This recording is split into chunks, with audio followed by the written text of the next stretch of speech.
What's up, guys? Today we're going to be reviewing NECA's Usagi Yojimbo. We had to beat an old lady with a stick to get this, but it was worth it. NECA really nailed it with the box art on this one. Usagi is one of my favorite characters anyway, but I don't know, I just love the cartoon line.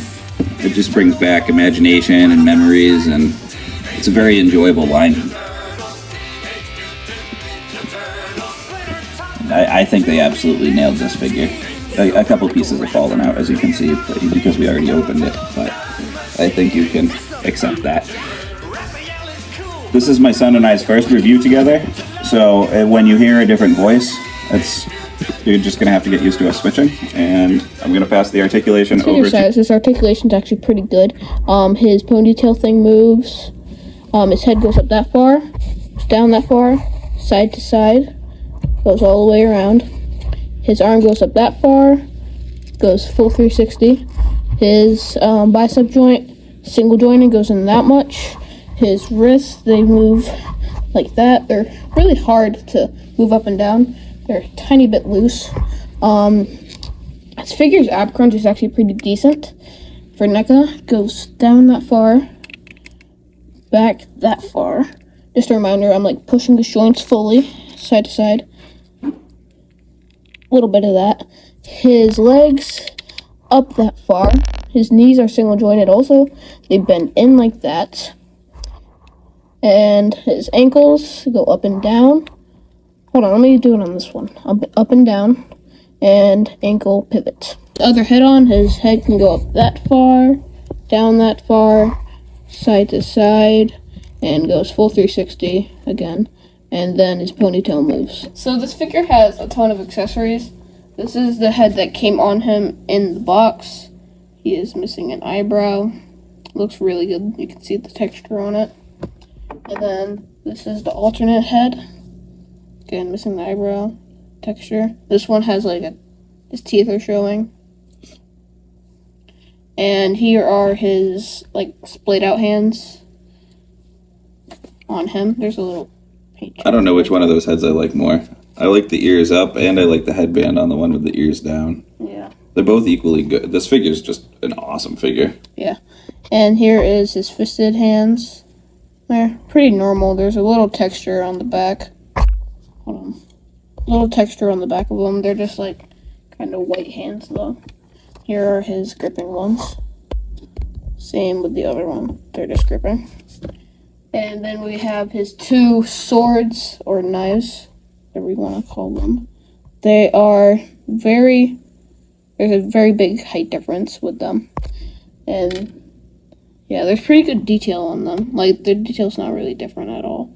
You can see the little details on that. I do like that they added the diamonds down the handles and all that, and still kept it cartoon looking. Yeah. Then we have a sheath. Very simple, very good. Yes, and then you could put both of the katanas in them. My only complaint about that sheath is there's no way to peg it onto the character anywhere. So if you want it on him, you either have to tie it on him with that second robe string, and then you have two strings on him, which looks weird, or just tuck it up under the robe. Yes.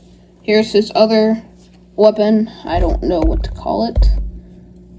That's like a throwing knife. I can't remember the exact name for it right now. Kunai or something? Yes. And then here is his beach hat looking thing. I love this. Saipan. Look at all the detail on that. I love it. So cool. And this is a little stretchy. Just don't stretch it out too much. Yeah, it's not like a rubber band. It's more just the same material as his coat that he has on. Some texture in there, just one solid color though. And then we have his dinosaur Spot. It's not a dinosaur, it's a lizard. It's a native to his planet. Yes. They're called Tokage or Tokage or however you say the word. Then you can see the spots on his back. Pretty cool. And then Spot was actually his pet. Then you have his coat thing. That cloak right there, or robe, my opinion, is worth the price of the figure alone. Yeah. And it has a bendy wire in the hood that you can move, which is pretty cool. This is his thing to tie the robe together to make it closed up. And then this is his headband that can go on this head sculpt. Let me get that on there. It's just like, it's basically like a hair tie, pretty much. It's stretchy. It looks real good on there. That Here looks you go. really You good see on him there. with the headband on. And then we have another weapon that he came with. This figure does have paint chips and paint imperfections, but this is the alternate head. Doesn't really have any paint chips on it. At the price point, I'm willing to accept a teeny little bit of flaw, considering the Mafex figures we have not come perfect. Oh well, they're still 4 times the price. There's a little paint black dot right there if you zoom in on it under his thing, but that's not noticeable. You can see the logo, his robe. Pretty good. There's a tiny paint dot right there. Back logo. There's a little tiny paint dot on his leg, isn't there? One right there. Another logo. In my opinion, this figure looks amazing. I agree. But under this, well, you can't really see it, but there's like, it's weird under there. But that makes the app crunch go forward. You're not better. going to take that off anyway, so Yeah. it's fine. Then you have his tie, or Yeah, there is a little bit belt. of a paint dot on there. Yeah, there's a little bit of paint imperfections on there, but No, on the leg, You can't right where really your see it. thumb is. yeah, there's a paint dot right there. And one on this hand. If you look. Oh yeah. Paint dot right there. And then Whatever. pretty much this I'm figure. not that picky. That's no big thing to me. Sandals look really good. Jesus sandals. The Jesus Airwalks. Yeah. So, I really like the looks on this figure. Alright, now moving on to the comparisons. So, Usagi stands about 5 inches tall. And here is him compared to the NECA Splinter that came in with this Baxter Stockman. And then the Loot Crate Shredder. That will be a review soon. I wanted that Usagi just so I could put it in a fight pose with that Splinter. Here he is compared to some Super 7 turtles. You can see that their art is very different. This Muckman's actually custom painted by my dad.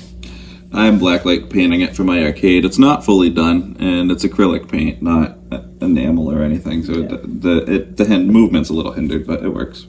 Yeah, you can clearly see the difference. You can see on the Usagi that it's like a more matte color with a bunch of black outlines, and the Super 7s are more detailed. Yeah, the Super 7s look pretty much just like the old Playmates, and NECA just really nails the cartoon look. Right, here he is compared to a Mezco Walter White. We have other Mezcos, but they're in box right now, so they don't dry up and get ruined. And this one's honestly one of my favorite ones to use in scenes. I use it in armory scenes and horror scenes. I like to put the Marvel Legends Punisher helmet on him, and then he's kind of just a tough looking guy. He doesn't look like Heisenberg at all. He's got a gun in his hand. He's got a helmet on. It's just a good background figure. No articulation or anything, but Yeah, he's completely a statue.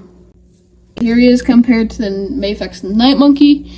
This Night Monkey is pretty much to scale up every other Mafex Tom Holland figure. So here he is compared to 2 SHFs, one normal size and one big one. Next to the Rebeltech War Machine. best war machine that you can buy, in my opinion. Even though he's missing his 2 shoulder armor pieces right now. And that. Yeah, the head gets loose on every single one of them. Here he is but I next can to do my it. custom Marvel Legend Punisher and my Deadpool that we have a custom cape on. Yeah, that cape's for my Figma Thor that I made, but I made it to fit on any figure. It just slides right over the neck. It's bendy wire and everything. And this Deadpool is actually what I've scaled everything that I've built diorama-wise to. Yes. Which is weird, considering he's 6-inch scale, but actually bigger than the 7-inch scale for turtles I have. Is next to the Raphael and Michelangelo 2-pack from NECA.